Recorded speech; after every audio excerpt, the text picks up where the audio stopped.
ಇನ್ನು ತೆಂಗು ಬೆಳೆಗಾರರಿಗೆ ಒಂದು ಖುಷಿ ಸುದ್ದಿ ಅಂತ ಅಂದ್ರೆ ಕೊಬ್ಬರಿ ಬೆಲೆ ದಾಖಲೆಯ ಮಟ್ಟದಲ್ಲಿ ಏರಿಕೆ ಆಗಿದೆ.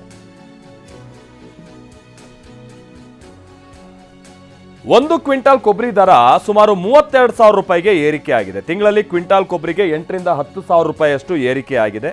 ಈ ನುಸಿಪೀಡೆ ಆಮೇಲೆ ಈ ಬೇರೆ ಬೇರೆ ರೀತಿಯಂಥ ಕಾಯಿಲೆಗಳಿಂದ ಎಲ್ಲ ರೈತರು ಪಾಪ ಭಾಳ ತೊಂದರೆಯಲ್ಲಿದ್ದರು. ಈಗ ಕೊಬ್ಬರಿ ಬೆಲೆ ಭಾಳ ಹೆಚ್ಚಾಗಿರೋ ಕಾರಣದಿಂದಾಗಿ ಅವರಿಗೆಲ್ಲ ಒಂದು ಸಂತಸದ ಸುದ್ದಿ. ವಿಚಾರ ಅಂತ ಅಂದರೆ ಕ್ವಿಂಟಾಲ್ಗೆ 32,000 ರೂಪಾಯಿಗೆ ಏರಿಕೆ ಆಗಿದೆ. ಈಗ ಬಹುಶಃ ಈ ಹಿಂದೆಂದೂ ನೋಡದೇ ಇರುವಂಥ ರೀತಿಯ ಕಳೆದ ವರ್ಷವೂ ಕೂಡ ಇದೇ ರೀತಿಯಾಗಿ ಭಾಳ ಬೆಲೆ ಏರಿಕೆ ಆಗಿತ್ತು, ಒಳ್ಳೆ ಬೆಲೆಗೆ ಬಂದಿತ್ತು. ಈ ಸಲನೂ ಕೂಡ ಅಷ್ಟೇ. ಬಟ್ ಯಾರ ಹತ್ರ ಇದೆ ಕೊಬ್ಬರಿ, ಅದೀಗ ಪ್ರಶ್ನೆ ಅಂತ ಅಂದರೆ ಭಾಳ ಸಣ್ಣ ರೈತರೆಲ್ಲ ಬೇಗ ಮಾರ್ಕೊಂಡ್ಬಿಟ್ಟಿದ್ದಾರೆ.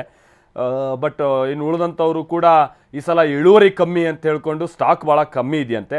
ಅಧಿಕಾರಿಗಳು ಕೂಡ ಅದೇ ಹೇಳ್ತಾ ಇರೋದು, ಇಳುವರಿ ಭಾಳ ಕಮ್ಮಿ ಆಗಿರೋ ಕಾರಣದಿಂದಾಗಿ ಬೆಲೆ ಈ ಸಲ ಹೆಚ್ಚಾಗಿದೆ ಅಂತ ಅಧಿಕಾರಿಗಳು ಹೇಳ್ತಾರೆ. ಆಮೇಲೆ ಈ ಬೆಲೆ ಎಲ್ಲಿಗೆ ಮುಟ್ಟುತ್ತೆ ಏನು ಎತ್ತ ಅನ್ನುವಂಥದ್ದು ಕೂಡ ಈಗ ಅಂದಾಜು ಸರಿಯಾಗಿ ಅಧಿಕಾರಿಗಳಿಗಿಲ್ಲ. ವಿಷಯಾಂತರ ನಿಮಗೆ ಈ ಕೊಬ್ಬರಿ ಎಣ್ಣೆ ಬಳಸೋರಿಗೆಲ್ಲ ಗೊತ್ತಿರ್ಬೋದು.